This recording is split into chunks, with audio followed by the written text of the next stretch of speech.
It has been. It's been 6 weeks. I'm sitting on my couch right now. This is actually incredibly comfortable, but I don't know how the volume is going to work in the sense of when I have it over there on the tabletop, I have to be really close to it, and then the audio is HD. When I'm super far back, it sounds like there's an echo in the room. That's my one concern about filming these lectures like this, is I need to get one of those Shure mics.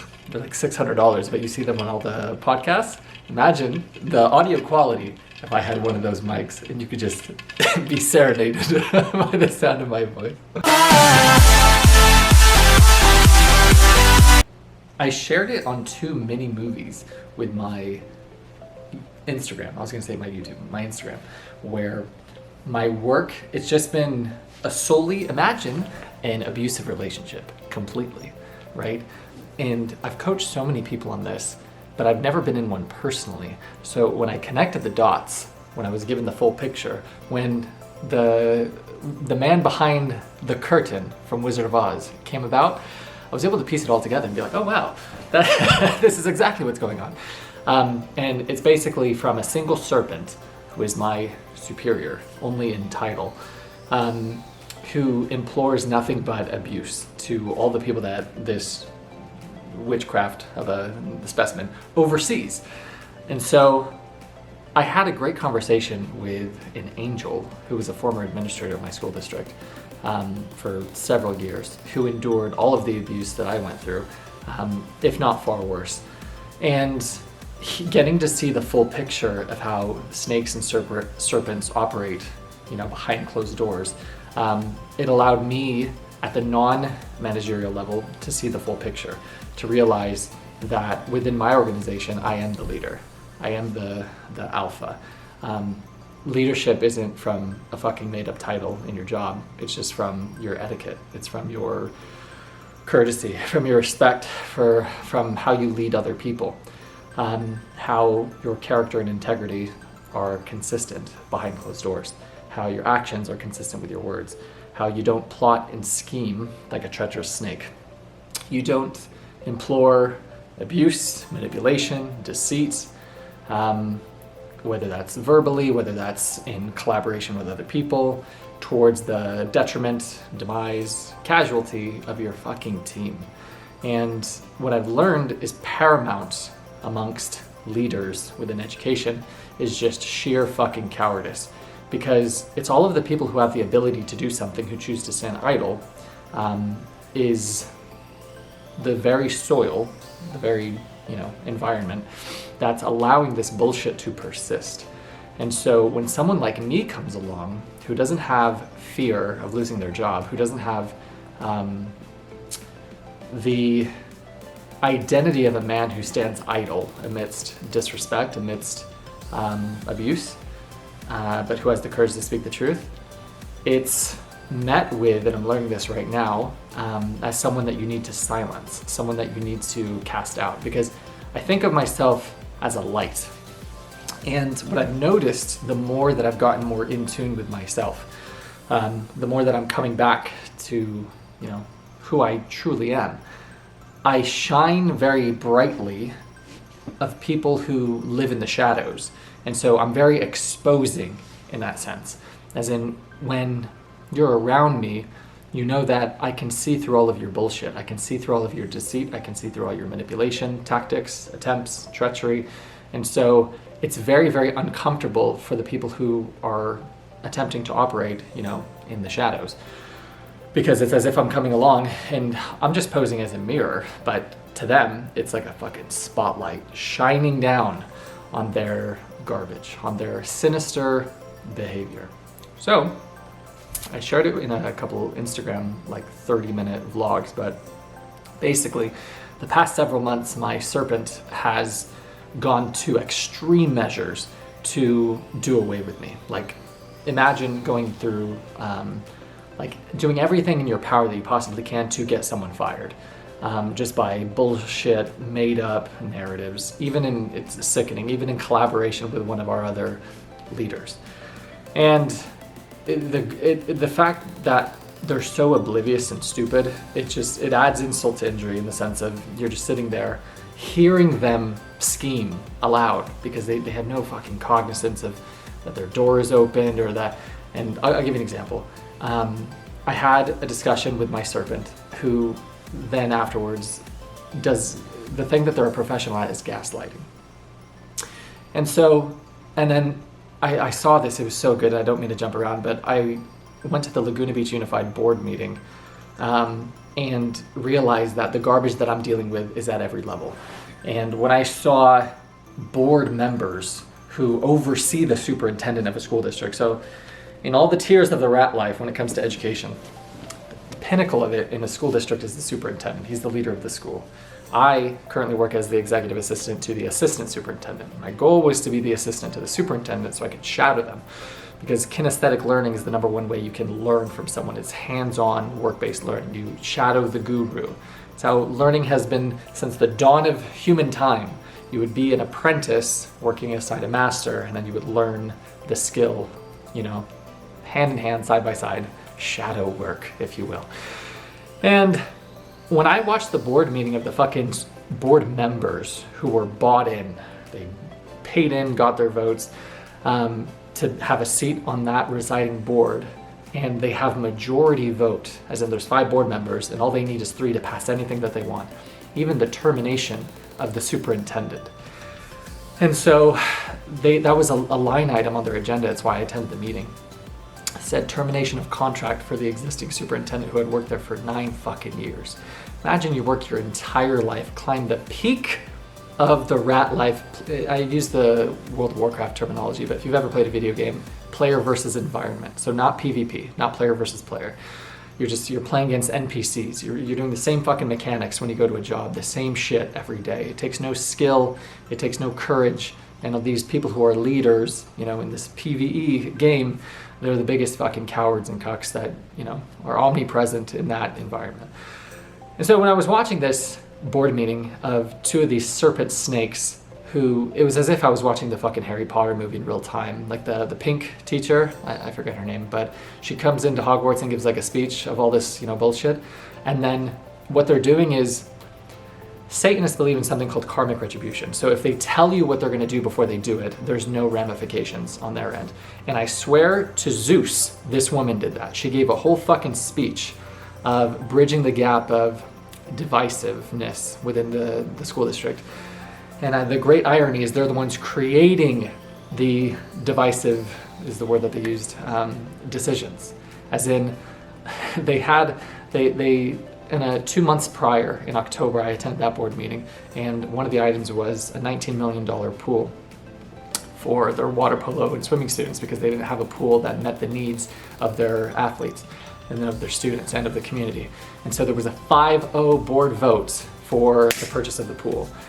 This item, these people just swore their oaths to be, back onto the board, and the first thing was having that item returned. As in, these people, these random serpent snakes, they come in to undo the very work that the prior, administrative staff, the prior board members, the prior superintendent, the foundation, all the work that they did. And so now that and I saw it all in real time, they voted in who the president of the board was, they voted in who the clerk was, which they're just picking themselves. And there's 2 of them who were previous board members who, were on that 5-0 vote. And they're just sitting there just like, this is fucking insanity. And you can just see the defeat and despair in their eyes because there's nothing that they can do about it. And they were talking about how the last superintendent quit and all this. And when I met that guy, I met him in person in October, class act, stud. I've never seen a leader with his kind of humility before. Exactly the epitome of the man that I wanted to be, the man that I wanted to shadow. To see how even at his level, all they have to do is do these conspirings and schemes, and even he can get the end result was that the board agreed to buy his contract out rather than him getting fired, because that's exactly what was going to happen. The new board was going to go in, and in their public statement to the press, it said, we're looking for leadership that aligns with our vision, and decisions for the future. And they choose these fucking words like this when anyone with the quote I like to use, my unmatched perspicacity coupled with sheer defeatigability makes me a feared opponent in any realm of human endeavor. If you have the slightest bit of perspicacity, awareness, and you just look and just open your eyes and you're just present, you can see through all of this bullshit. You can see that, we're not trying to not have divisiveness. We're not trying to, create this divide. We're not trying to keep up with all the negatives. That's exactly what we're doing, because we can, because this is our whole ulterior motive. And I saw the same victim mentality in these snake motherfuckers as I did with my serpent leader. And while that superintendent, the result was in lieu of his termination for them, the board, to agree to buy his contract out because he was going to get fired under the new board. It's the same within my workplace, as in I've been getting piece of paper after piece of paper, a new fucking one to sign every week, with my serpent snake having the sole prerogative to fire me. And I had an amazing candid conversation with my director of human resources. And I asked her, because she's worked in education her entire life, and this isn't the first serpent snake that she's seen. She's a woman of God. And so we could, have the heart to heart, in the sense of just not bullshitting each other. And I was like, in your expertise, given your expertise, I said, what is my timeline in terms of, I asked her the process of what would happen, if they chose the route to fire me, which is exactly what this person's trying to do. And she said they can't do it outright. They would have to invite you to a hearing that you could try to, overturn. She was like, you won't be able to in reality. There's nothing that you're gonna be able to do about it. And then we would say you're terminated or offer you the chance in lieu of termination to resign. And I said, given your expertise, when would be in, a timeline of when I could expect such an invitation? And she said, end of January. And so it was like a,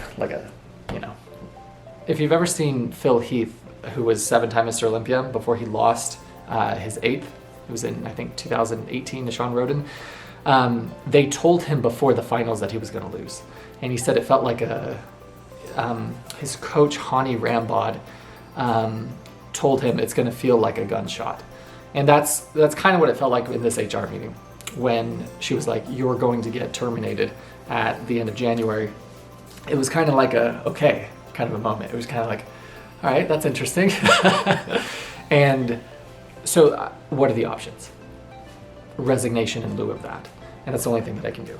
So the reason that this semester is titled Potential is when I first started the university, I wanted to do the semesters on a semesterly basis, in the sense of every 3 months. So I was going to do 4 a year. And semester 1 was, it starts with belief. Semester 2 was become your villain. And then semester 3, I had titled office hours, but there was nothing to post for it. It was just me creating the Spotify where I've been putting the lectures on, like all the books, right? However, I was in Barcelona once upon a time, and I was reading this book, Tony Robbins' Money Master the Game. And I drew this. I was with, her name's Julia, and I drew this. She's a Brazilian girl who now lives in Lisbon. I said, this is the secret to life. It was at the hostel bar, and I don't know if you're going to be able to read it, but it's the success cycle. It goes belief, potential, action, results, over time, until you break through. Now, I told you that was the secret to life. And it is. As in, it goes belief, potential, action, results. You do that over time until you break through, until you make it, whatever your goal is. So rather than doing 3-month semesters where it's like, okay, this is this semester 1, 2, 3, we're going to do yearly semesters. So consider this 6-week hiatus where I've been, brooding of the plans to come, given the, impending termination of employment and impending the resignation that I'm going to do, as that was winter break. And now we're coming back for semester 2, which is just titled Potential. And the reason is for the success cycle. So semester 1, which was 2024, it starts with belief, right? We have the 1,000-book quest, the 1,000 book of Ratlife University. But in reality, it's this. It's Hawaiian Punch pre-workout. That's what I'm sipping on. You got to ignore the bags out of my eyes. And I did not groom properly. I mean, I kind of did. but I didn't shave. Potential. Where was I going to go with that? Why was that important? Because year 1, 2024, I said it starts with belief. The 1,000-book quest, that's what I was going to say. In reality, the 1,000-book quest is exactly what I want to do in the totality of Ratlife, because I said I want to read 1,000 books. However, the whole premise of Ratlife is to escape the rat life, right? Is to escape the fucking rat race, the 9 to 5, the paycheck to paycheck, the surviving, the barely making fucking ends meet, the life of depression, of regret, of what if. It's being fucking miserable every day. It's looking in the mirror, not smiling. It's living in a state of perpetual slavery by debt. As in when you're indoctrinated into the rat life at 18 unknowingly, and you go into the university system in modern day education, and then you get thousands and thousands and thousands of dollars of these fucking student loans. I know I'm speaking primarily to people who live in the United States, but the rat life extends everywhere. It's the premise of, if you've ever watched the movie The Matrix, and you see all of these slaves going, just going through the fucking motions of the day, asleep, while you're getting financially wrecked, while you're not thriving in your relationships, while you're not happy with your body, while you don't have any geographic freedom because you were sold on getting a fucking mortgage. So you're stuck, as in you go and you graduate school, and then, so I see this all the time with everyone who I know in IRL. It's the same fucking blueprint, and we all did it. I did it. As in, I went into UCLA, and then you get this fucking piece of paper, and then you go get a job, and then you're climbing your rat life tier.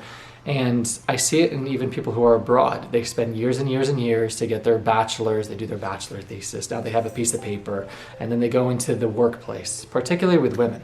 And so they're foregoing a whole fucking decade of their highest, it's called SMV, or sexual marketplace value, where you're most attractive to all of your suitors. And you forgo a life that is beautifully lived with a family, with children, with marriage, with God, to pursue a fucking piece of paper, to be perpetually distracted, to get a worthless fucking degree, to get a worthless title, to go and climb the rat life, to where you look back and now you're in your 30s, this is speaking of the females, your biological clock is ticking, and you're just like, wow, what a waste of a fucking decade. All sold on it. In the US, not gender specific, it's the same fucking thing. They sell you on education because if you get a higher education, you'll be able to get a better job that's higher paying.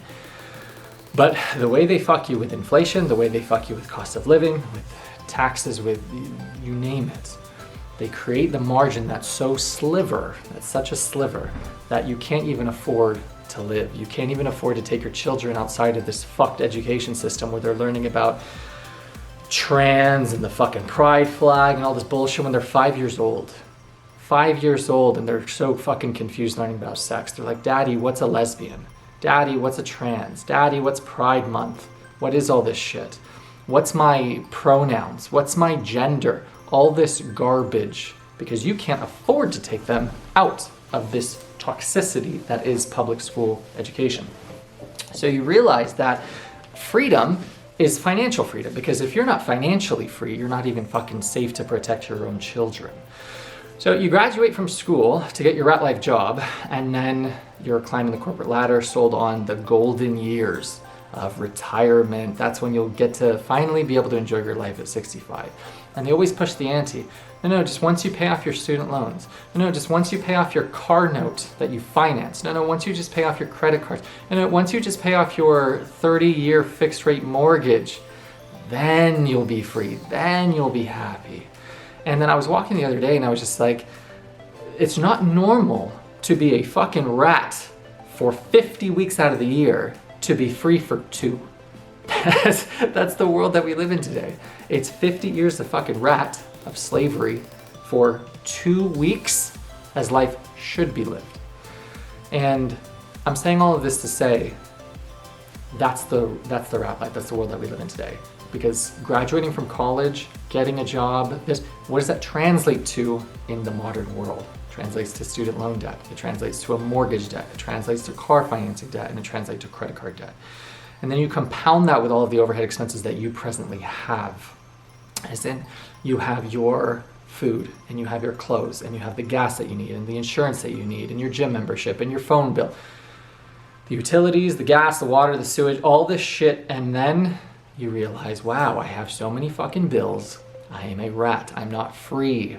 And I was thinking about it today prior to recording this. I said, slavery is probably one of the most advanced technologies that we have today because it never went away.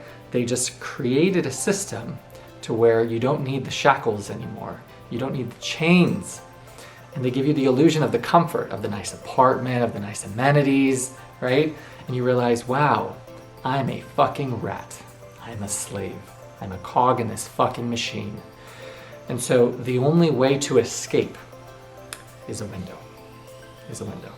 So this book that we read in semester 1 was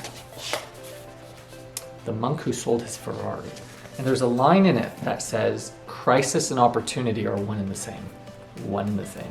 So you might be thinking, Tarek, you losing your Ratlife job, that sounds like a crisis. Why are you not freaking out? Why are you not afraid? Because most people who live the rat life, that's the end of the world to them, is I'm gonna lose my job, and then people always take it to the extreme example, I'm gonna die, right? Not the case. What it is you can view it as a crisis or an opportunity. And I immediately went to zero. I said, okay, what does this mean? What do I have to do? I have to save whatever margin that I can from my December check, my January check, and then my February check will be my last one.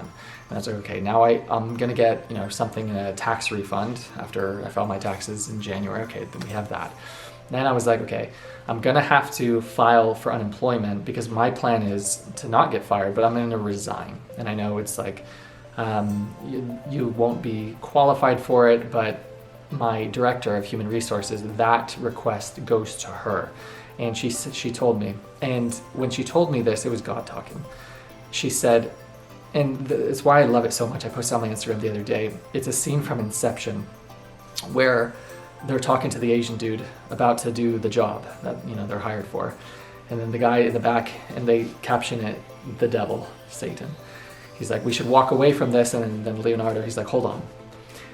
And he said, if I could do this, if I even could do this, I'd need a guarantee. How do I know that you can deliver? And it pans to the Asian guy, and he's like, you don't. And his caption is God. He's like, but I can. He's like, so, do you want to take a leap of faith or be an old man burdened with regret? Or become an old man burdened with regret?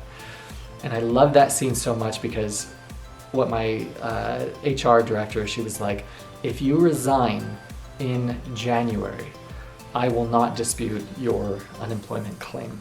And it's not a lot of money. Like I looked it up, it's like $450 a week. So that's $1,800 on a monthly basis. That's less than half.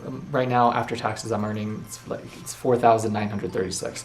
So $77,000 salary equates to $4,936 after taxes and what's withheld with your, it's called CalPERS, your retirement account. So going from $4,936 with my current cost of living of about $4,000 between rent, car, I pay for my insurance, my mom's insurance on the car and her car, gas, food, the whole gambit, to $1,800. It's a pretty sizable drop. And it's not something that I'm, boastful or proud of. It's like, oh man, I'm so excited to be, fighting for fucking unemployment, something that I've never done in my entire life. I don't know if you know this, but I've never been fired before. Actually, that's not true. I did get fired. It was going to be my senior year at UCLA. And this is why I learned that you can't even trust your own friends. And this is a law in the 48 Laws of Power. Motherfucker screenshotted what I posted on Snapchat, brought it to my boss, and then the discussion, and then I got fired. Anyway, but that aside, for actual reasons, and this isn't even an actual reason this time, but like I said, I've never been fired. But it goes like this. The last thing was cashing out my CalPERS. So that's your retirement, your 401k. And so when I did the math on it, I was like, okay, I'll be covered for February because that's when I'm working in January. I'll be covered for March because I get the February check to bring me through there. And then between what I've saved and then my tax refund, okay, that's April. And then between cashing out my CalPERS, that's May, June. And then the apartment lease here goes through November 30th. And so I was like, excuse me, if I'm able to get unemployment, that would cover me through July, August. excuse me, maybe September, like a tiny bit. But I don't even think I'd be able to pay for rent in September. So when I did that exercise and I did the math on it, and before I finished that statement, the one thing that I wanted to say from the last book that we read, which was Rich Dad, Poor Dad, and I gave you guys the math where you're chasing an illusion of a carrot, which is your salary increase, your promotion. One thing that I didn't include in that lecture was the piece of paper that I got talking about the California law that your landlord is legally allowed to raise your rent by, it's like 5 or 8%. And so my rent went from 2,385 to 2,465. And then after you include water and trash and all this, it comes out to just under, it's like 2,538. Between that fluctuates to 2,550 is the cost of all of that for the cost of living, without anything else, just that in Southern California. And after you do that margin, and you do the margin of what you get after inflation from that, I said the salary increase, it's like on paper 4 something percent, but in reality, when you adjust for inflation, it just goes over like 1 point something percent. That 1 point something percent, it's like 70 something dollars. That is eradicated from the cost of living increase. And that's not including cost of living of food, transportation, any of this shit. It's just your home. What does that do? When you actually do the math and you look at the game board, the fucking chessboard, this simulation that you're this rat race, this maze, you see, wow, I didn't go up, I didn't increase whatsoever. It's a fucking illusion of growth. You're chasing the same fucking carrot, like the donkey with the cart that he's dragging and there's a carrot dangling in front of him. It's a carrot that you never catch, even though they sell you the bill of goods that no, you're improving, you're increasing. It's a scam. It's all garbage. So I wanted to include that. But when I did all of the math, okay, and that's, so I hope I hammered that home. If you're living the rat life, if you're working the fucking 9 to 5, right, it's an illusion of growth. You're a slave. Okay. That was this one. Monk told us part, crisis and opportunity. And it's been 6 weeks. I'm very rusty now with my oratory, with my verbose, my speech. So when I looked at that and I said, okay, we're covered from February through, I have a lot of faith that it's through the end of August. I said, that's 7 months. I said, what is that? I said, that's a runway. I said, that's a runway. I think It Starts With Belief, which was semester 1. And it might have been in a different book where I said this. And Joe Rogan also says this in a video. How do you escape the rat life? Which is the whole premise of this university. And I didn't think I'd be escaping the rat life this soon. I was planning on getting a new job because I did everything and anything in the PvE fucking game. I mean, I did the LinkedIn, I got the 500 connections, I got the letters of recommendation, I did the networking, I attended the events, I was on a first name basis with fucking superintendents, board members, board presidents, like all 9, just to realize at time's end that universe, nature's design, which I'm going to talk about in a different book that I want to bring up in this, not a lecture, but ideas that I wanted to share going into this new semester, this new year. That this was always the plan, which was to learn everything that I did by being within the rat life for the first year. And it was always written for me to escape the rat life. I just didn't know when within the totality of this quest, but that was the whole point of it, was to enter the rat life and prove that anyone can escape. Anyone can escape the fucking rat life. What you need is a window. Okay, what is that? A window is, you need to set aside enough money to give yourself a window to where you can do what you actually want to do. And it gives you time to monetize whatever that love, passion of yours is. If you follow any sort of spiritual, videos or motivational things, they always say to lean into your excitement. Lean into your excitement. What would you do right now if money wasn't an issue? Like, what would you be happy to do for free? That is your purpose. That is in the direction of what your purpose is here, what you're called to do, if you will. And I asked myself that question what would I do if money was an issue? I said I would just fucking read. I would just learn. I would just grow. I would just heal. And then I would just travel. That's what I would do with my, if money wasn't an issue and I didn't have to worry about it. And the point of the Rat Life, I said, anyone can escape the rat life with the first 100 books. As in the first 100 books this university will have included the best literature ever written on personal development.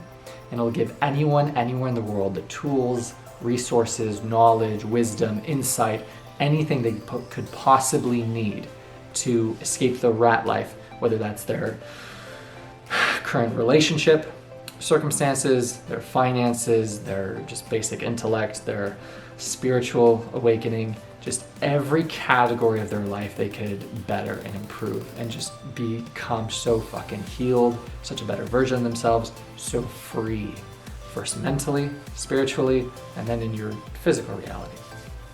To teach everyone how to start a business, how to think bigger, how to set goals, how to clean the fat out of your life, not just, having a pristine diet, having a pristine physique, but removing all the negativity, removing all the people who don't water your life in a positive way, kicking them to the fucking curb, raising your standard of who has access to you, of the disrespect that you tolerate, all of these things. And so when I looked at that 7 months, it's not how I wanted it, it's not how I pictured it that it would happen, but I said, this is the window. This is the window. As in, if I had 7 months of complete autonomy of time, and in reality it's not 7 months, in reality it's 10 months. It's from February 1st to the end of this apartment lease, which is November 30th. So I was like, if I have 10 months of 1000% autonomy of time, I said, I think I could do the 100 books. I said, I think I could do the video library for Ratlife University, and prove the premise of it true, that within just 100 books, you could be free if you apply what you learn in any of this literature. That's all it is. It's you have all of this gold, and what I'm doing while I'm doing it is extracting the gold from it, extracting the actionables, which I'm not going to tell you plans to come in the future, but if you just apply the actionables, then you become that person from all of these things. It's that quote, if I but see far, it's because I stand on the shoulders of giants, from Isaac Newton. That if you just embody the character from the habits, from the daily disciplines that's invited for consideration within every one of these fucking books, who do you become as a result? 100 times of that iteration, right? You become such uncomparable, man. If you spent an entire year solely focused on your own personal development, your own growth, your own healing, your own focus, what could you accomplish? And if you had that window and that sense of urgency, which for me it's the end of the apartment lease, and for me it's the runway not being long enough to cover my overhead expenses through the apartment lease, you get that fire, that urgency that I need to monetize this YouTube channel, the website to come, this entrepreneurial venture, because I've burned the boats. As in, I will have, next month be terminated from my employment, but I'm going to be resigning in lieu of that, and then I'm not going to be working another job. And I told my mom, I said, I think this is it, man. I don't think I'm ever going to go back to a 9-to-5. I think I've proven to God that I tried my absolute hardest within this quest. But the other book I wanted to bring in with this semester, there's a line in Meditations that talks about no one can stop your nature's design. As in, you're here, I have this vision, God's called me to do this, to bring this university to life. No fucking serpent can stand in the way of this coming to fruition. I am the only one that can forego the action and can stop this. No motherfucker who's trying to fire you, who's successfully, getting to see you terminated, they can't stop what's coming. No one. This is, God's like, I saw a great quote, like, God took it personally. And I don't view this next season as happening to me in any way. I view it as the greatest gift. As in, if I didn't have this serpent, I never would have quit. Do you know what I'm saying? I never would have resigned. But they've literally given me the opportunity to go all in on this vision of rat life. You know, this concept of that anyone can escape the rat life, starting with number one, belief, but number two, and the most important, the courage to pursue. And that's the scene that I just shared with you from Inception, where he's like, we should walk away from this. He's like, I need a guarantee that it's going to work. And he's like, you know, how do I know that you can deliver? And he's like, you don't, but I can. He's like, so do you want to take a leap of faith? And I know that by me doing this, this is me choosing faith over fear, right? This is me choosing to go all in. This is me choosing that if God wrote for me to be terminated from this job in January, there is no world that, because I saw another quote just the other day that, you know, God will have you go through, you know, this and this and this, but he'll never set you up to fail. And I love that so much. I said, if it was written for me to be terminated by the end of January, knowing that my apartment lease doesn't end until end of November, I said, I don't think I'm not gonna be provided for. And I try to use all the right negatives there. As in, I think this was the time for this decision to be made, knowing that I would be taken care of from February through the end of November. And the beauty about it is, if we're able to take advantage of this runway, this timeline with the sense of urgency, which is, you know, the end of the lease, and we're able to take off, we're free forever. Do you understand? Which is the whole point of the university. And I love the sequence of this whole thing because I started with it starts with belief, that the idea that anyone could escape the rat life, right? And that's what 2024 was. 2025 is, so it starts with belief. 2025 is potential. As in, not escaping the rat life immediately, despite not being in a job, but the window to be free forever. And that's the exciting part of the journey. And you'll have this in your own journey as well. And what I've learned in real time is that it's not cookie cutter. As in, my window is different from yours. Your window might not be that you're going to be going all in like this in terms of cashing out your, you know, your retirement account, filing for fucking unemployment, you know, having these tiny savings here and here and here, and then this is when your apartment lease is. That's not going to be potentially your window. Some people have a much safer game. Some people, their window is they're living at home, and so they don't have any stresses, worries, concerns in the sense of urgency of. And I honestly don't think that's the best case scenario for you, just because I've learned from doing entrepreneurship, because this isn't the first time that I've done this. It wasn't in this fashion. I resigned from my job it was January, I remember the day, it was like January 18th, 2021. And I had it much different in terms of I had zero debt to my name. Like I sold my car, the Mustang that I had, and after what was left on the note, I cleared like $2,000. And then I cashed out my retirement, which was like 10 grand. And then I had like 5,000 and that was just sitting in like ETFs or fucking stocks or like Dogecoin or something. And so I had like $15,000-ish. And my window was 6 months that I used to travel the world, mostly in Europe. And so that saw my money go to zero. It went to nothing. And so, but then I was able to continue doing entrepreneurship for the next year and a half before I was like, I need to go back to the rat life in order to pay off the debt that I amassed from doing rat life and the mistakes that I made in terms of starting a business on a loan. Never making that mistake ever again. But come around this time to escaping the rat life, I don't have that. I don't have this margin of all of these means and the desire to go travel right now. It's now I have the window to do all of the work to where I'll never have to return to the rat life ever again. So that's the importance of the semester of potential. And I really wanted to invite that idea of the way you escape the rat life, the way you become free forever, is from giving yourself that window, compounded by the urgency. As in, if I was living at home, which is an option. My mom invited that to me. She lives with my little sister in a 3-bedroom apartment. So she has a room if, you know, worst case scenario. Like, I'm not gonna die. I'm not gonna, you know, go back to being homeless again like I did when I lived in my car for those 93 days to pay off all of the principal from the debt that I had. All a part of my hero's journey, right? But the thing is, if you go and live at home and you have this sense of comfort, and you don't have this fire lit underneath you, there's nothing forcing the action. There's nothing giving accountability and value for the day. Do you know what I'm saying? And what I learned from doing entrepreneurship the first time, what I know from doing it this time, there's a beauty in your creativity when urgency is forced. As in, you discover how beautifully resourceful you become when you don't have a choice. And you can achieve this by having children, you can achieve this by getting a wife, by getting, all of these bills.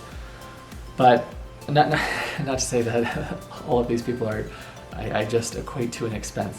What I'm saying is, if you have a child, right, and you never could provide for, another person in your entire life, I would wager that you would find a fucking way to increase your income. The way that we live as humans is we only really work hard enough to survive, and we don't really work too much harder than that to thrive. And you know this when you get a family member that becomes sick and you never had the means to take care of them and necessity demands it. You learn this with, child, newborn. But the other way that you can sort of manufacture that urgency is exactly how my runway is looking, as in I'm covered for this much when I need to figure out how to monetize, or not figure out, I need to monetize prior to it. I shared this with my mom. I said, you become very, and I just shared it right now in this video, but you become very resourceful. Like you would be, and this is the unfortunate casualty of you never knowing a life of entrepreneurship and just living a perpetual life of safety and fear and settling for the fucking breadcrumbs of life, the scraps, dude. And when I say breadcrumbs, it's what your paycheck is, dude. It's the fucking breadcrumbs of the breadcrumbs. As in, even working in education, you get to see this all magnified, but you realize that it's all made up. It's all fucking monopoly money that they're playing with, dude. It's all grant funded, it's all government funded, and it's numbers on a screen that if they wanted to, they could add another fucking zero to your direct deposit. It's literally not real. And you're settling for scraps, dude. Scraps. It's modern day slavery, that I'm gonna pay you enough so you don't quit. And you're gonna work hard enough to where you don't get fired. And you're gonna have just enough to maybe cover your overhead expenses. And if not, and you have to stretch, no worries, then you'll have debt. And so now that you have all of this debt, you gotta work for necessity. And it's exacerbated to where you have to work for necessity until you die. That's the rat life, dude.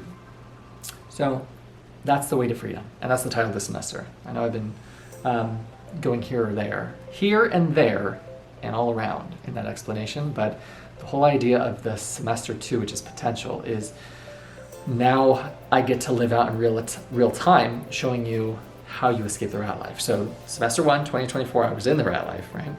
Semester 2 is potential. So semester 1 was it starts with belief. Number 2 is potential. The potential is that anyone can escape the rat life with belief and the courage to pursue. As in the courage to take that leap of faith, the courage to quit your job, the courage to work while you still have a job, all of your remaining hours outside of the rat life. And what's gonna be very, very cool is when I show you guys the output. As in when I was working the fucking rat life, wasting 9 hours of my fucking day every day for 5 days a week, what was that, 54 hours a week, working for another serpent. Working for a serpent, I'm not a serpent. 34 videos was the output of this YouTube channel. 34. Now that I'm gonna have complete autonomy of time, it's going to be very interesting to see what I do with that. And you're gonna see it firsthand on your end, obviously. But the whole point of it, and this is gonna be the last thing in summary. Hold on. Oh, that's so good. I mean, it's Hawaiian Punch. It's not like, my go-to flavor. When I had the supplement company, I would never run that. I would do blue raspberry situation. But I got it from like Walmart or Target, and I don't think they had that one for the $21.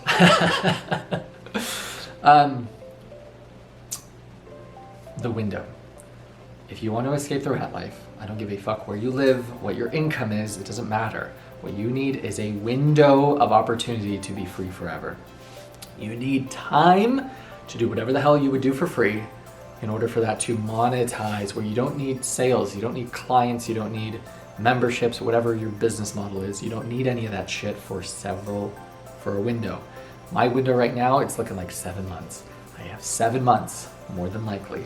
I'm taking this leap of faith, so I think it'll work out financially in the sense of I'll be covered to the point where I need to be before I need to, produce more. And then you'll be able to generate the revenue, income that you need to cover whatever the fuck your overhead expenses are until you're able to replace your Ratlife job to where you don't need to work for another motherfucker ever again. And I wrote it in my lovely literature. I said, imagine that. Imagine being able to wake up and do whatever you want to do. As in, you never had to answer to another motherfucker.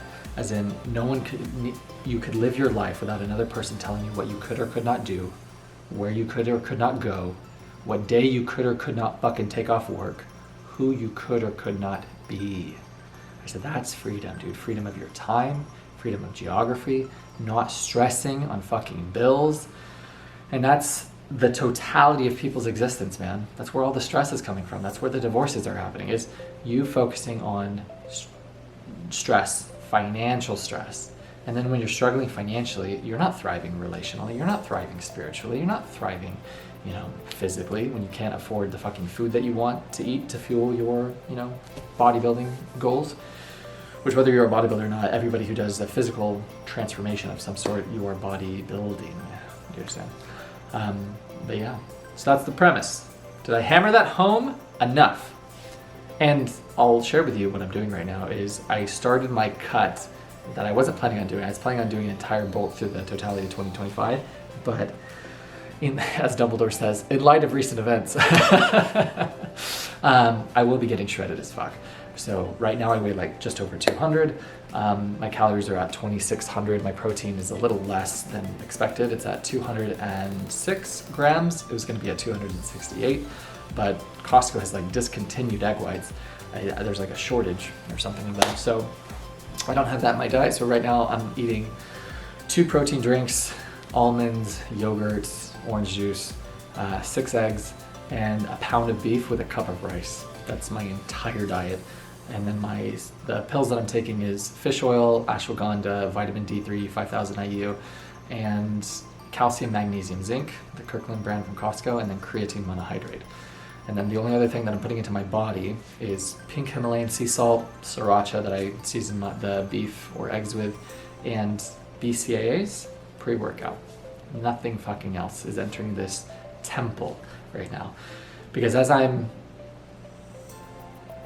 refining my garden, and I actually love this so much of this opportunity, because now that I have my apartment to myself and I have this job that I'm exiting from, and I have 1000% autonomy of my environment, of my garden, of who has access to me, of my daily, my daily schedule, it's so easy to get very, very clean, to get very, very pristine in terms of what you're putting into your body, in terms of what time you're waking up, in terms of how much sleep you're getting, in terms of the training that you're doing, in terms of how much you're reading, in terms of your daily meditating, in terms of your sun exposure, in terms of your walking. Like, the amount of fucking healing that is about to be invited into my life, dude, is just insane to think about. And that outweighs any sort of fear that I have of the road to come. Is just, I love that so much. And I love that I'll have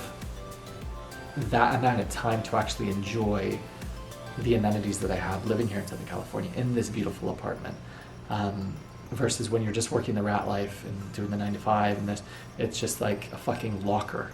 As in, your place is just the place where you go to sleep, because and I've said this so many times, where people who live in Southern California, they never actually use the amenities that they say that they're here, the reason why they're living here. And to be able to do that, to be able to walk outside on a Tuesday at 10 a.m., birds chirping, and it's completely quiet because everybody's in their fucking rat life job. I can't wait for that bliss again. I love that.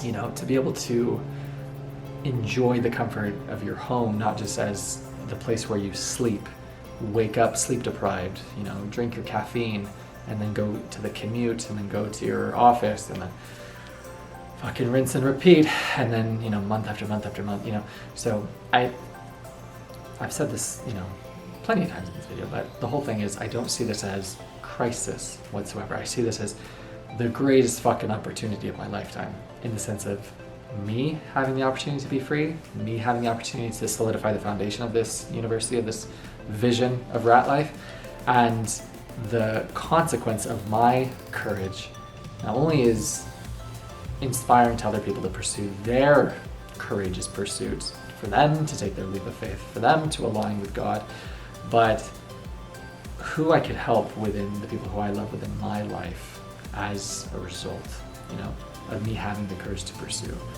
And so that's what I love so much, that my lack of neglect is going to positively benefit and impact all of the people who I really care about, despite being in this, long season of isolation on my hero's journey. Because you don't get the applause, you don't get the cheers, you don't get the words of affirmation, you don't get any of that shit when you're on your ascent, when you're developing, when you're growing. You learn that in life with people's self-interest in mind, nobody gives a shit about something until it's in its winning season, until it's popular, until it's, the winning team. Nobody cares about football until it's the Super Bowl, and, nobody cares about your concept or vision until they can benefit from it in some way, But that's about it. So we're gonna wrap it up here. But the whole point of semester 2 of Potential, semester 1 is it starts with belief, right? That anybody can escape the rat life. That's the sole premise of what I'm doing and what I'm creating. Is I'm creating this library, the best books ever written on personal development, best literature you could possibly give your children, right? So they have an actual education where they read books filled with truth and principles and positivity and encouragement and support, and none of this garbage, woke, modern bullshit, trash, poison into your mental garden, right? The greatest gift I could give myself or anyone that I love, for them to be given the literal key to escape your rat life, and to give your children the keys to where they never are enslaved in the first place, because you can give them the gift of wisdom, of knowledge, of foresight, right? Learning from your own mistakes, learning the system and how it's designed to enslave you and keep you enslaved and keep you perpetually distracted, perpetually asleep, you know what I'm saying? Versus the whole idea of this university is for you to think for yourself, for you to be perspicacious, for you to wake up, for you to see the treachery, to see the deceit, to see the serpent abuse and manipulation and schemes, and understand that you are divinely guided, divinely protected. And one of the lines from meditations that I wanted to bring in this lovely video was that because we as humans are adaptable, any obstacle, adversity, we can overcome it. And there's such a good line in it. He says, therefore, the obstacle becomes the way. Do you understand? As in, my termination of employment by the end of January, my resignation in lieu of that as a result, that is the way. Do you understand? That's part of the plan. It wasn't the plan I was expecting. It wasn't the story I was expecting to write, but it was always written for me to escape the rat life. Do you understand? For me to be given the window of opportunity to be free forever. It's just a matter of perspective of how you view it. Do you view it as a crisis? Do you view it as an opportunity? Do you view it as this is happening to me? This is the end of the fucking world? Because the only thing that prompted this was me doing the right thing, for me having the courage to speak the truth, to call my serpent out on their gaslighting, on their manipulation, on their abuse, on their deceit, on their garbage. And so you learn that your light, your alignment with your purpose, with God, with having the courage to speak the truth, it's going to be met with persecution. And there's a great line that I love that I came across. It said, you should rejoice when you are persecuted for doing the right thing, for speaking the truth, for aligning with God, because how blessed is he, who is persecuted, who has people like lie and scheme, about him. I'm butchering the parable, but the whole idea is you should be so grateful because you're about to be blessed, like beyond your comprehension. And so I love that so much. And I shared it with my mom. I said, if this is the catalyst that gives me the opportunity to be free forever, What a fucking gift. 18 months of abuse? Oh my gosh. To be free forever? I said, give it to me. I said, that's all. That's all. If you just look at that as the price that you're paying for this, sign me up. Anyway, my camera's about to die. Battery's about to die. Welcome to semester 2. This is Ratlife University. Semester 1 was It Starts With Belief, 2025. Semester 2, Potential. Anyone can escape. It starts with belief and the courage to pursue. This is your professor, Tara Caux, and we are all gonna make it.